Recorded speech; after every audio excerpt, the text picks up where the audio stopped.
Great, back to time. And we are starting scientific session 3. I would like to remind those of you that are participating in the ATA guidelines breakout session that does start at 9:30, which is the tail end of this session. So if you are going to leave for that session, please do so quietly and do not disturb the speakers.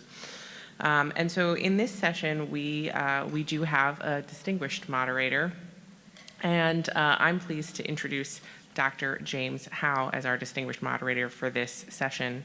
He is a professor of surgery at the University of Iowa. He completed his residency at WashU, including a surgical oncology research fellowship. And in that time, he worked with the group who identified the RET gene. He then went on to a surgical oncology fellowship at Memorial Sloan Kettering and went on to the University of Iowa in 1996.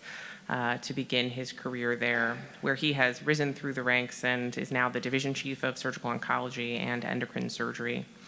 He's had a quite illustrious career as a surgeon scientist with over 200 papers, 50 book chapters, multi-million dollars in grant funding, including an NIH SPORE grant in neuroendocrine tumors. For our society, he has been active, engaged leader, including committee service on the membership committee, the research committee, which he then chaired, and is now the vice president of our society. On a personal note, he's my closest neighbor to the east at the University of Iowa, and while the Hawkeyes and the Huskers are sworn enemies, I am pleased to say that we've had a collaborative and collegial relationship over the years. And I'm very grateful for the Neuroendocrine Center of not just regional, but national expertise from both you and Dr. Dillon to be able to care for patients with advanced neuroendocrine tumors from all over. Please join me in welcoming our distinguished moderator, Dr. Howe.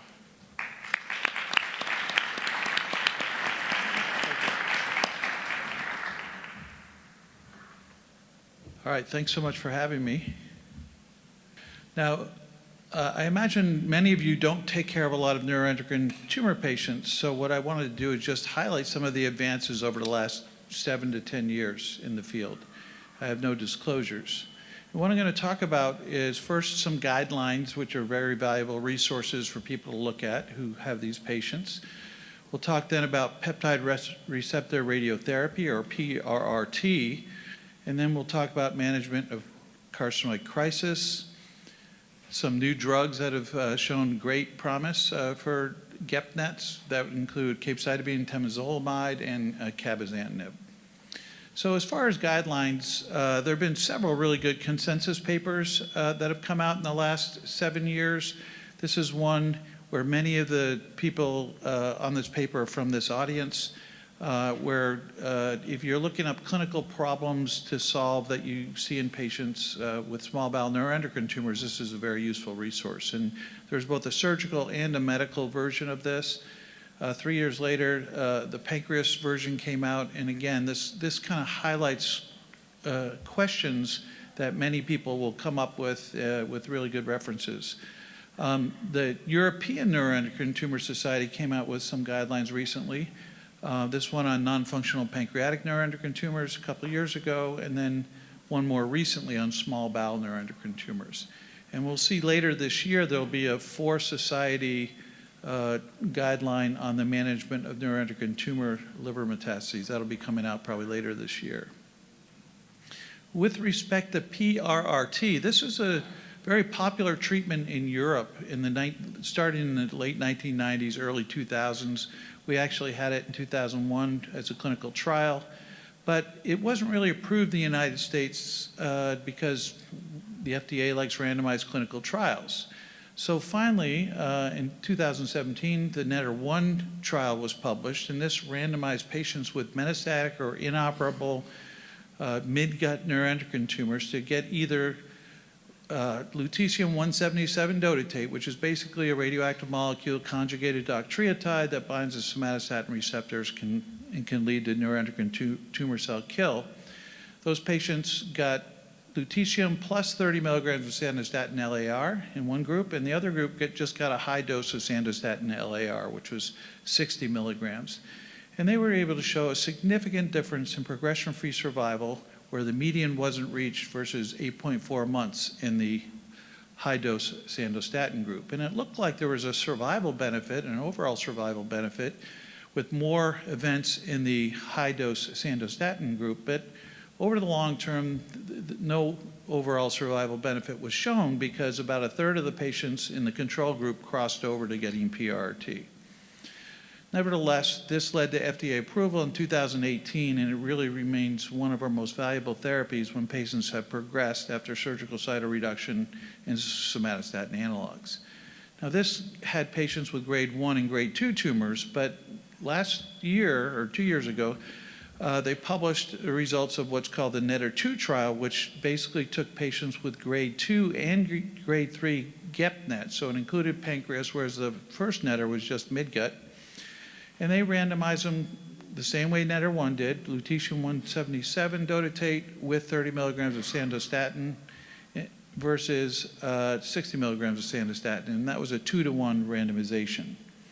And that again showed in these higher grade patients the differences in progression-free survival, 23 months versus 8.5 months.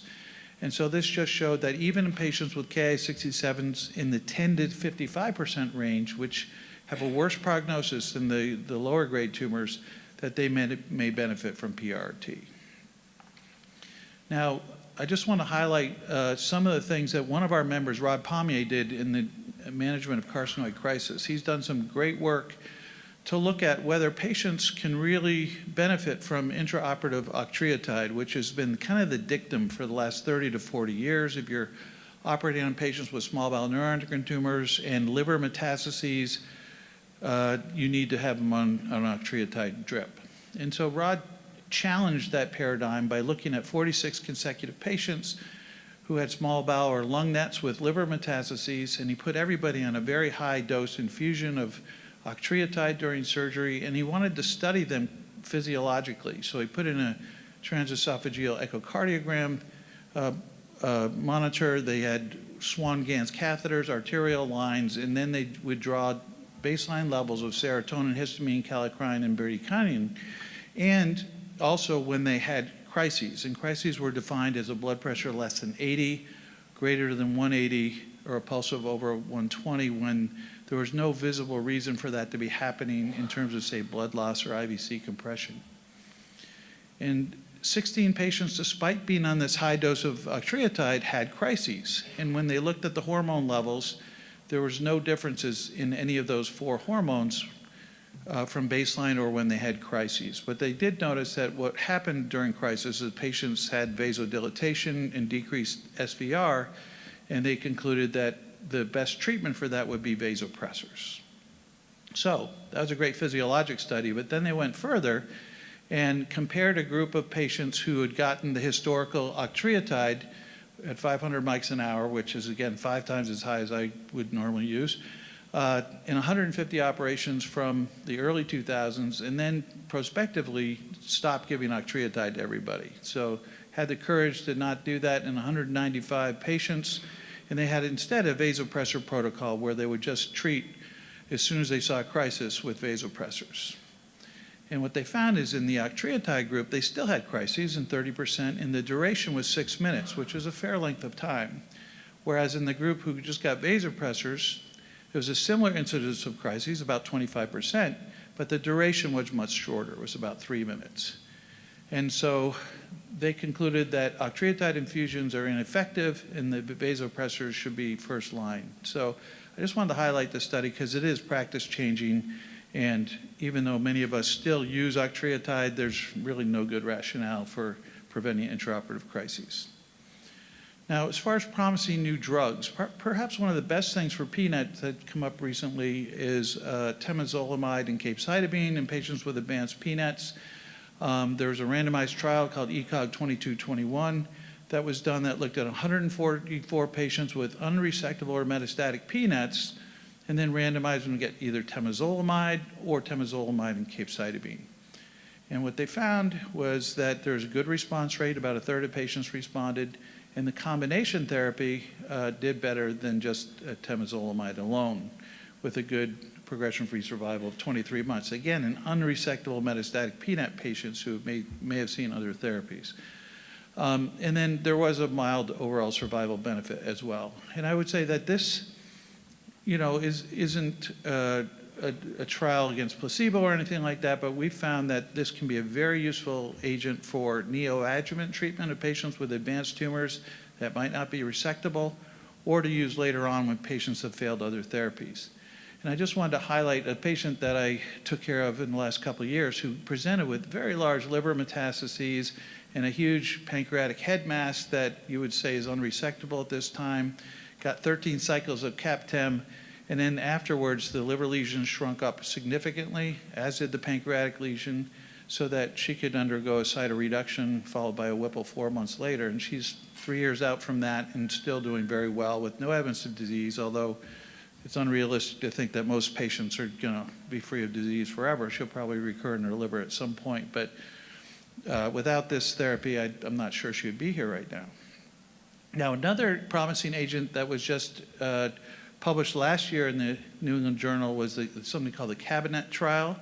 And this looked at 298 patients who had failed already with PRRT or targeted therapy with gastroenteropancreatic neuroendocrine tumors, and randomized them 2-to-1 to get cabozantinib versus placebo. And they had 203 patients with non-pancreatic GEP-NETs, and they had a significant improvement in survival. Here's a little more modest. It's 8 months versus 4 months.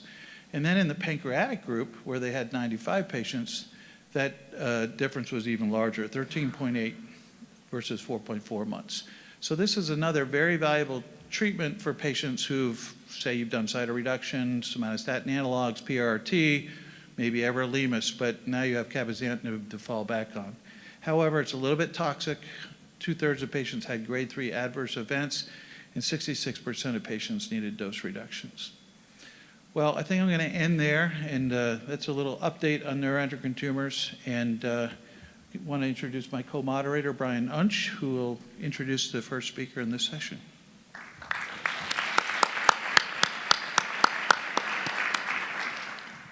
Terrific, Dr. Howe. What a great presentation and review. So for our first presentation, surgical liver debulking versus bland embolization for controlling liver metastases in patients with neuroendocrine tumors, a comparative effectiveness analysis by Dr. Liu from the University of Chicago and Ohio State and Boston Medical Center. Hi, everybody. My name's Patty Liu. I'm the fellow at the University of Chicago. Thank you for the opportunity to present our research. So first, for some background, neuroendocrine tumors commonly metastasize to the liver with a lifetime risk of 70 to 90%. While surgical debulking is not usually intended to be curative, retrospective series have shown that debulking over 70% of the liver tumor burden has been shown to improve symptoms and prolong progression-free and overall survival. However, surgery is not always an option in patients with hepatic dysfunction, poor performance status, grade 3 disease, or over 50% liver replacement with tumor. Surgery is not an option for them. So in these cases and more, bland embolization is often used. Bland embolization involves catheterizing the hepatic arteries, depositing embolic beads to preferentially cause ischemia of the metastases. And in properly selected patients, it has also been shown in retrospective series to improve symptoms and prolong progression-free and overall survival. So we know both of these modalities can be effective, but it's not well understood which one we should use first. So we sought out to determine whether the choice of surgery or embolization as initial therapy has an impact on disease control and progression-free survival.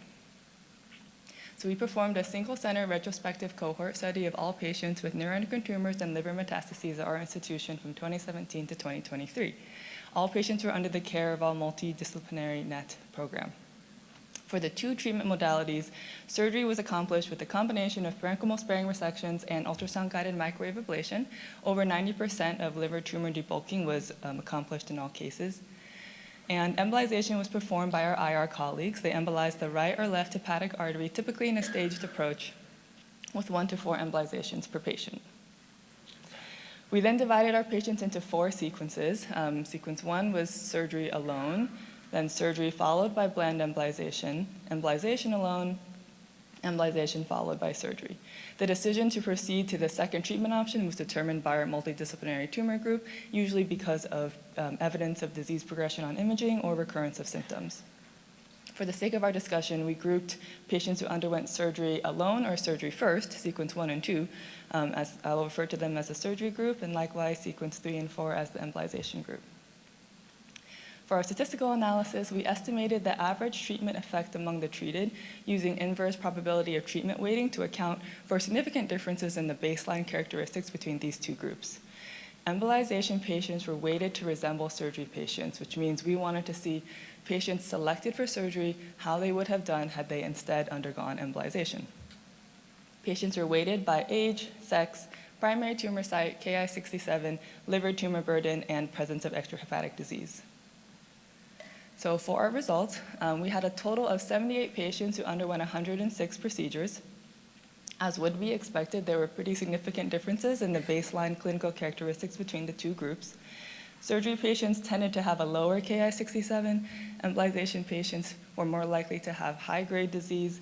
Surgery patients had less extrahepatic disease at the time of operation and lower median liver tumor volume. These were the clinical characteristics along with primary tumor site accounted for in our modeling. Looking at small bowel neuroendocrine tumors specifically, surgery did result in a significant decrease in serotonin, while bland embolization did not. However, both procedures had high rates of symptom relief with no difference between the two. For our survival analysis, our Cox proportional hazard model showed that surgery patients had a significantly lower hazard of progression compared to embolization patients. Female patients also had an improved progression-free survival.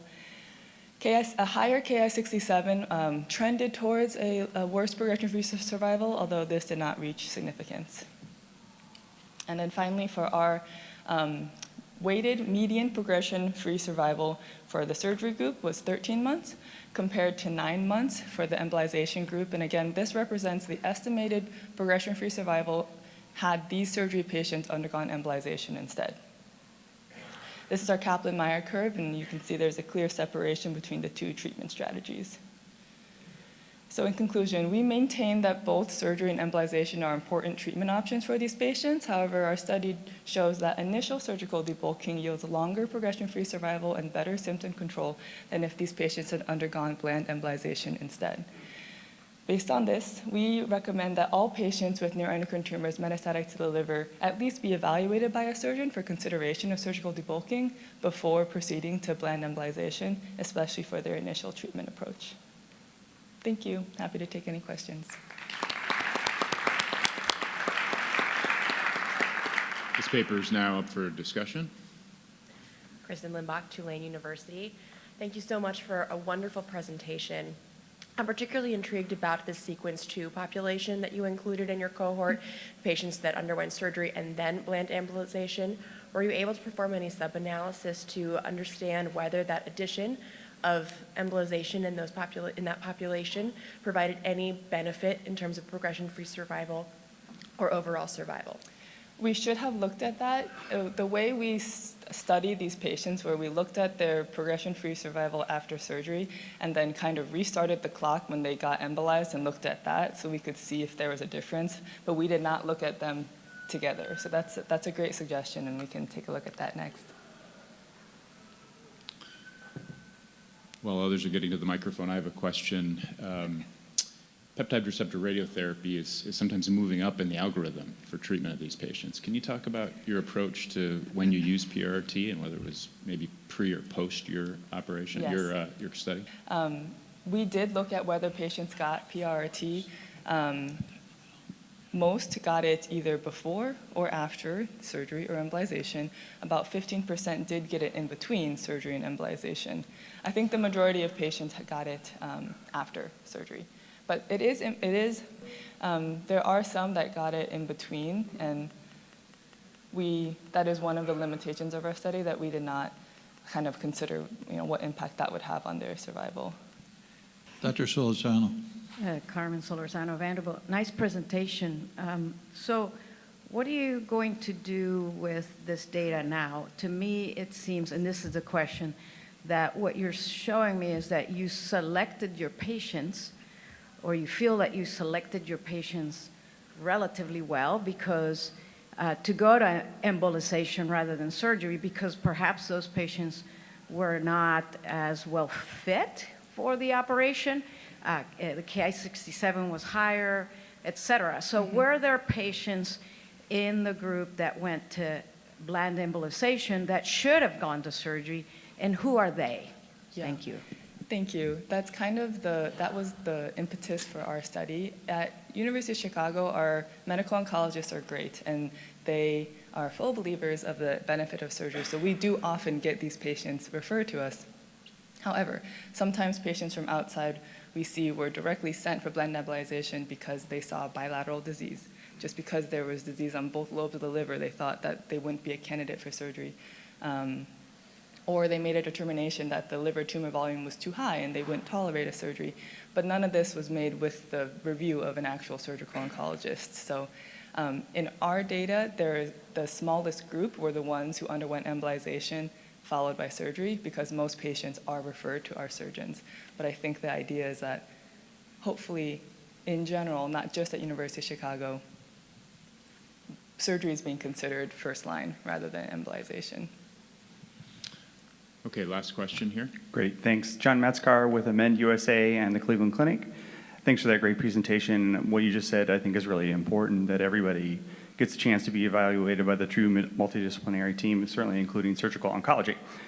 My question is about the patient selection and comparison, and pardon me, I must have missed this, but does that inverse probability weighting take into account the differences in the populations themselves, right? Because it seemed like obviously the embolization group had higher grade disease, so without accounting for that, one would expect lower PFS. Yes, you're absolutely right. So before weighting, Ki-67, for example, had a standardized mean difference of about 0.5.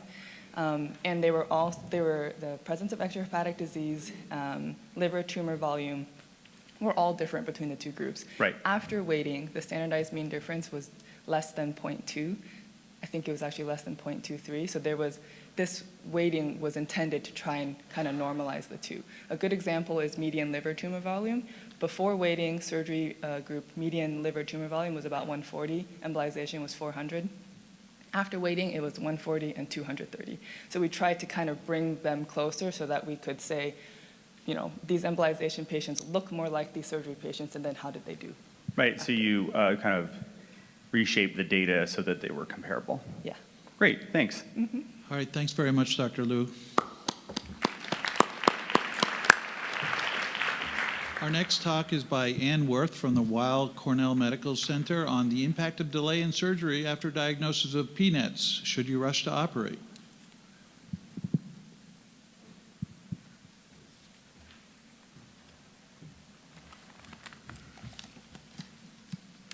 Good morning, everybody. My name is Ann Worth. I'm currently a research resident at NYP Weill Cornell. First, I want to thank the AAES for the opportunity to present my research and the moderators for facilitating the discussion. We have nothing to disclose. Pancreatic neuroendocrine tumors are considered malignant, but their behavior is highly heterogeneous. Some tumors are indolent and may not require immediate surgery. The current NANETS and NCCN guidelines for non-functional tumors recommend that tumors between 0 and 1 centimeters can safely be observed. Tumors between 1 and 2 centimeters are subject to individual decision-making, and tumors over 2 centimeters should proceed for resection. Our study aimed to expand on the current guidelines by asking two important clinical questions. First, do delays between diagnosis and surgery up to 12 months for these tumors result in worse oncologic outcomes? And second, can tumors larger than 2 centimeters be considered for observation? To address AIM 1, we performed a retrospective analysis using two large national databases. From SEER, we identified nearly 4,900 patients with localized non-metastatic pancreatic neuroendocrine tumors, and these included patients with T1 through T3 tumors. In this cohort, we evaluated disease-specific survival. From the National Cancer Database, we identified just over 9,000 patients with the same inclusion criteria, and in this cohort, we evaluated overall survival. Patients in both data sets were grouped based on time between diagnosis and surgery. So we had a 0 to 3 month group, a 3 to 6 month group, and a 6 to 12 month group. In addition to the same delay groups, the NCDB cohort included a non-operative management group. And importantly, these patients were limited to those with a Charlson-Deyo comorbidity score of 0. For our second aim, we focused on a clinically relevant subgroup of patients with T2 grade 1 non-functional tumors. Within SEER, we'd included just over 1,000 patients and again evaluated the impact of surgical delay on disease-specific survival. In the NCDB cohort, we included approximately 1,600 patients, and we evaluated the impact of delay on overall survival as well as the odds of pathologic upstaging. We also evaluated the impact of surgical versus non-operative management in this clinically relevant subgroup. Here are the results for aim 1. In the SEER cohort, Kaplan-Meier analysis demonstrated no difference in disease-specific survival across the 3 delay to surgery groups. Similarly, in the NCDB cohort, there was no difference in overall survival across the 3 delay to surgery groups. The results for our second aim are shown here for our clinically relevant subgroup.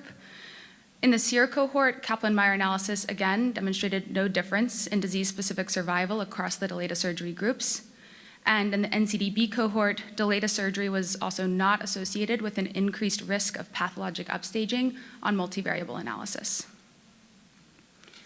However, when we compared surgical resection to non-operative management in the same subgroup, we saw a different pattern. As shown here, patients managed non-operatively had significantly worse overall survival compared to those undergoing surgery, and the log-rank p-value for that analysis was 0.01. Importantly, this difference persisted even after adjusting for clinical factors in a multivariable analysis and using propensity score matching. To further confirm our analysis, we performed a sensitivity analysis where we identified patients who had T1, G1 non-functional tumors and performed a Cox proportional hazards model comparing surgical delay and non-operative management for these patients. Our results aligned with current guidelines, suggesting that for tumors less than 2 centimeters, observation is not associated with worse overall survival. As with any retrospective database study, these findings are subject to selection bias and limited granularity regarding treatment decisions and surveillance strategies. In conclusion, for patients with localized pancreatic neuroendocrine tumors, delays between diagnosis and surgery up to 12 months were not associated with worse survival, regardless of tumor stage or grade. Clinically, this suggests that we do not need to rush to the operating room, and that time can be taken to safely optimize the patient, refer the patient to the right surgeon, and just take thoughtful decision-making. However, this shouldn't be interpreted as a justification for observation in larger tumors. In patients with T2 tumors, non-operative management was associated with worse overall survival, and surveillance shouldn't be expanded to this group. So while it may be safe to delay surgery, it is not safe to omit it. Thank you, and I'm happy to take any questions.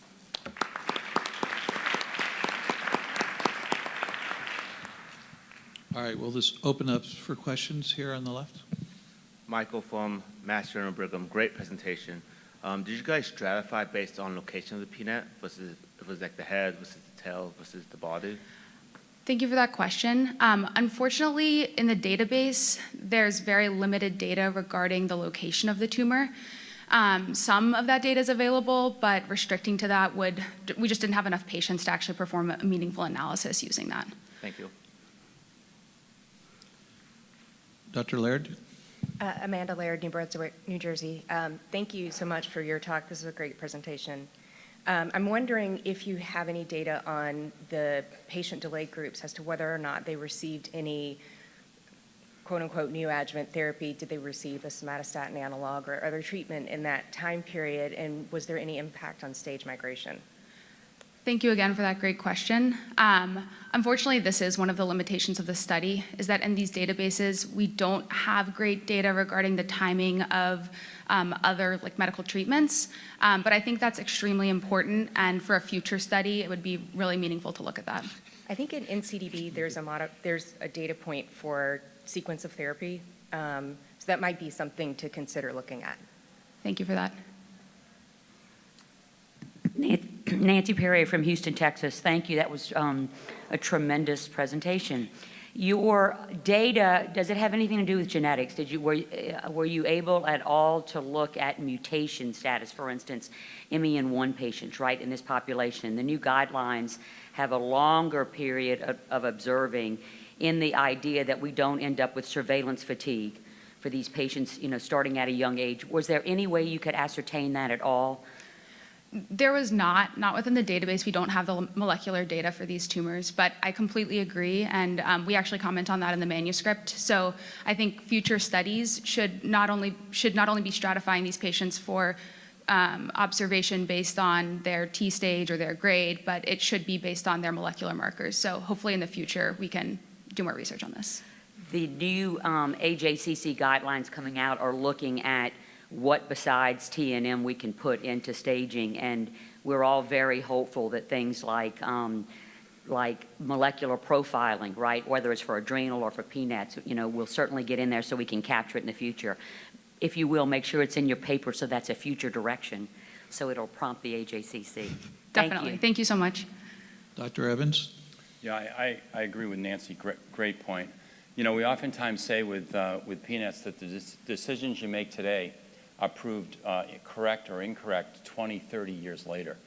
So I'm just surprised that there was a difference in survival, because the reason to operate on a patient with a pancreatic neuroendocrine tumor is to hopefully prevent the development of liver metastases, right? Because once the liver metastases developed, granted we have great treatments now and the patients will oftentimes live years, but frequently that will catch up to us. So maybe you can, what was the duration of follow-up? Was it, refresh my memory on that. So the median follow-up for the NCDB cohort, which is the cohort that we used for the non-operative management, was 42 months. So I think, yeah. Yeah, I mean, there has to be an explanation then, medical comorbidities, something else. It wasn't the pancreatic neuroendocrine tumor that caused the death of the patient, right? Yeah, I mean, I think this is highlighting one of the main limitations of the study, which is the selection bias inherent in those two groups. I mean, I think the patients treated non-operatively are kind of fundamentally different than the patients treated operatively in my study. Totally. And we did try to correct for that using the sensitivity analysis, where we saw no difference in overall survival for those with T1 tumors, which I do think helps support that there is a difference between T1 and T2, and that difference that we're seeing is real. Which I think further supports guideline-based management. But I completely agree with you that we cannot, those are fundamentally different groups, and we can't correct for that in this study. In an otherwise healthy patient, once you've made the decision to operate on them, I would just caution about letting them take multiple vacations and operate on them 11 months later. And then 5 years later, they develop a liver met, and they say, well, gee, doc, you told me I could take, that trip for 6 months. So I would just be a little careful there once you make that difficult decision. But anyway, thank you so much for your comments. Appreciate it. Okay, thank you, Dr. Worth. Thank you. Our next paper is genotype is associated with long-term risk of reintervention and distant metastases in patients undergoing surgery for MEN type 1 related duodenal-pancreatic neuroendocrine tumors by Dr. Sharik and colleagues from the Mayo Clinic. Good morning, everyone, and thank you for the opportunity to present our work. So multiple endocrine neoplasia type 1, or MEN1, as many of you in the audience are aware, is an inherited endocrine tumor syndrome in which tumors most commonly develop in the parathyroid glands, pituitary, duodenum, and pancreas. Duodenal-pancreatic neuroendocrine tumors in MEN1 develop in around 80% of patients and are the leading cause of mortality in this syndrome due to distant metastases. Surgery represents a cornerstone of management. However, these tumors have a tendency to recur and also are multifocal in nature. Now, recently published MEN1 guidelines recommend resection for functioning tumors, as well as those that exceed the diameter of 2 centimeters. However, this size-based paradigm is imperfect because patients with tumors below this size threshold have also been shown to develop metastases. So the MEN1 gene itself is located on chromosome 11, and it encodes a tumor suppressor protein known as menin. Now, MEN1 mutations can be broadly categorized as non-truncating and truncating mutations. Non-truncating mutations result in the substitution of one of the amino acids within the protein chain. However, a full-length menin protein is still produced with some impairment in function. In contrast, a truncating mutation results in a premature stop signal, which ends up causing a prematurely truncated and non-functional menin protein, or a non-produced menin protein altogether. So it's clear that not all MEN1 mutations are equal. However, whether this difference has an impact on postoperative oncological outcomes in patients with MEN1 is unclear. To investigate this, we wanted to explore the association between MEN1 and two clinically important postoperative outcomes, namely the incidence of reintervention for progressive or recurrent disease and the development of distant metastases after surgery in this population. We did this by performing a retrospective review of patients with genetically confirmed MEN1 over a 4-decade period. We grouped these patients by genotype according to those who had truncating versus non-truncating mutations. Our primary outcomes of interest were reintervention-free survival and distant metastasis-free survival. And we categorized reinterventions by either surgical treatments, radiological treatments, or endoscopic treatments. Our analysis consisted of Kaplan-Meier analyses, as well as a multivariable Cox proportional hazards model. Over the study period, we identified 181 patients with MEN1. Of these, approximately 85% were diagnosed with DP nets. The majority of these were non-functioning in nature.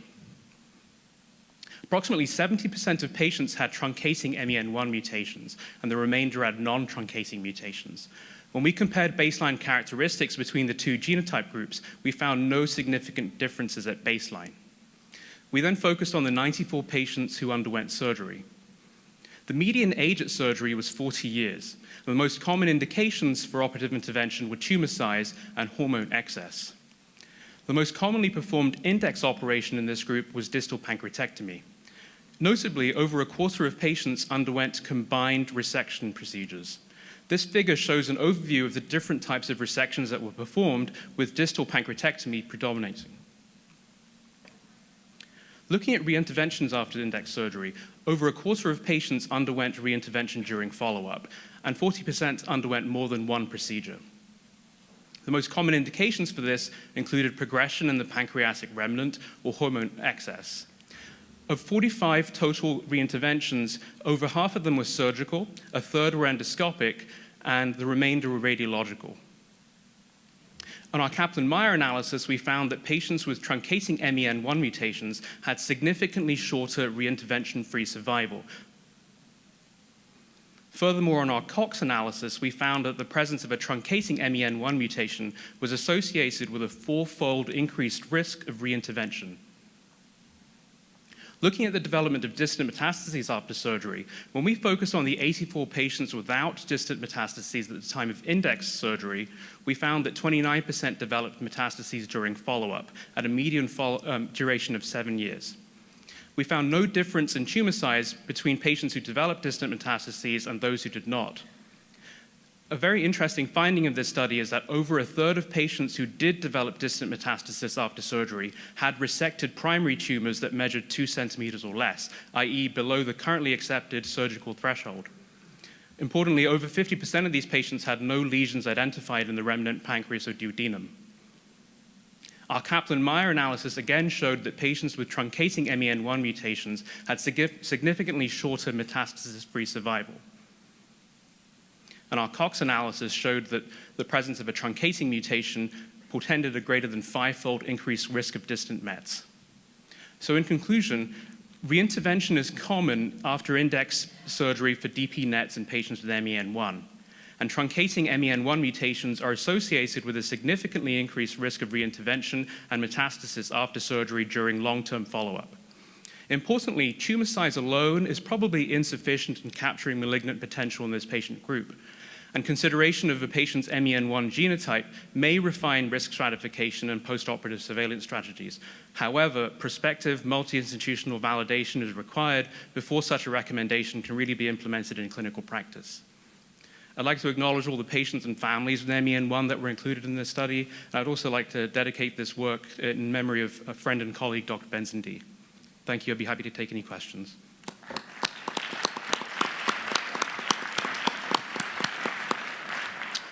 This paper is now open for discussion. Dr. Koikin. Hi, Xavier Koikin, U Chicago. Great paper, very useful as well, like at least potentially. What do you think the cellular mechanism is here, truncated versus non-truncated? Because you're talking about a more aggressive phenotype, right? And so there's clearly translation from the genotype to the phenotype. So, you know, what do you think is happening? Do you have any idea? And if not, are you planning to study this? Because I think this is, you know, could be really relevant. Yeah, I think this would be a great area for in vitro functional validation. My hypothesis is that we know that menin interacts with over 40 different protein binding partners. So you'd expect that with a truncating mutation, if you have no menin expressed, you lose that interaction. However, if you have a missense mutation that doesn't truncate menin protein, you may still have some retained function. So menin may interact with a tumor suppressor that helps suppress cellular proliferation in the right setting. That's my hypothesis. I think it's an area that needs to be studied further and shown. I think that's Dr. Perrier. Nancy Perry from Houston. Congratulations, Omer. You always do such great work. This is another example. The genotype-phenotype question for MEN1 has been present for a while, and looking at it in the past, even at this meeting, looking at overall survival. I love the way you've broken it up today, not just in survival, but in recurrence and repeated interventions. That's a clever way for us to re-dissect this data. I have two questions for you. The first is, you broke it down into other interventions. Have you had any thought about us looking at what those other interventions were? And should we as a group decide that those interventions maybe should be in a different order? For instance, perhaps perhaps the truncating mutation patient should have an ablation or something earlier on for that smaller tumor. So if you will tell us if you have any other data about what those other interventions were, first of all, and if you can comment on changing that order. And the second question is I've forgotten it. I'll think of it when you give me the first answer. Thanks, Dr. Perrier. Yeah, so that's a really good question. I think the issue that arises is that the numbers of patients become so small that to perform any sort of meaningful statistical analysis becomes difficult. In terms of the sequence of treatments, I think in a patient with a truncating mutation, at least based on the results of this study, I would personally probably be in favor of being slightly more aggressive within reason. I think that recommending ablation for a patient who the data suggests has a higher incidence of metastasis, you might think twice about doing that. I think it's something that needs to be studied, and I think your question highlights the need for collaborative studies in this space in order to give us enough numbers to perform those statistical analyses properly. And the second question is, you know, we're all looking at how we can prevent that progression, as Dr. Evans was mentioning. That's the problem with the disease. And it's not just in that imaging. Radiomics and much more data and deliberate detail. Do you have any of that, or will you add that to this study? I mean, I think your group has done a lot of good work on amine signatures, metabolomics, and then more recently immunoglobulin signatures. I think that there is an unmet need for a good biomarker that helps predict who develops metastases. In terms of preventing metastatic progression, there's some data from Italy that suggests that long-acting somatostatin analog therapy as a prophylactic measure might be beneficial. I think the jury's still out. But on your data, do you have anything that you can add? We do not, no, but it's something it would be a good idea to take a look at it. Thank you, Omer. Thanks. Dr. Evans? Yeah, fantastic topic. To follow up on Nancy, your definition of metastases, was that just liver, bone?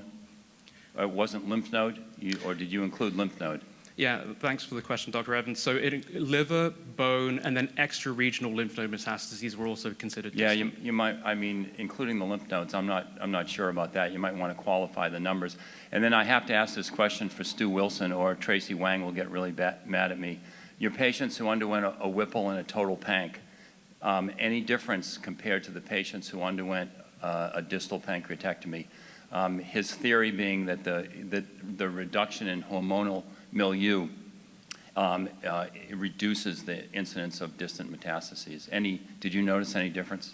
Yeah, no, I didn't do that specific comparison. Interestingly, what I found was that in patients who had a combination resection, so a distal pancreatectomy combined with a head enucleation, there was a higher incidence of metastasis. That may be reflective of the fact that those patients had higher tumor burden at baseline, but I didn't do that specific comparison of Whipple versus distal. Yeah. But that would be something to look at. Yeah, thanks. One last short question. Hi, Sarah Altman from UT Southwestern. Thank you for bringing this work, and I bring this question probably a little bit of ignorance because I tend to see these folks come through more from the parathyroid side of things than rather the PNET. But in the patients who come to see me with clinical MEN, a lot still are having negative genetic testing. How do those patients compare between these two different mutations, and did y'all look at that? I think there's good evidence now from MD Anderson and Utrecht that patients with genotype negative MEN1 have a substantially different clinical course, a less aggressive clinical course. Those patients tend to develop only 2 manifestations of the disease, and PNETs tend to be rare in that population. The recent guidelines actually did not put forward a separate set of surveillance recommendations for that population. That's something that needs to be addressed. Okay, thank you.